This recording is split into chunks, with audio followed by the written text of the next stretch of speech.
Nandita Chongtham, a teacher of Sagolban Rishikul Upper Primary School, has been selected for the National Teachers Award 2024.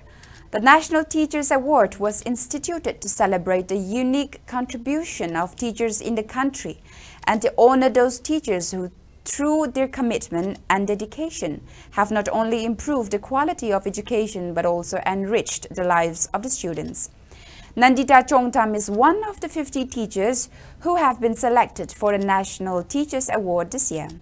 She will be presented the award by President Draupadi Murmu during a ceremony that will be held at Vigyan Bhavan, New Delhi today. On the other hand, teachers, students and non-teaching staffs of Model Higher Secondary School, Takyal, have congratulated its principal P. Nipendro on receiving the Best Teacher Award conferred by Education of Manipur.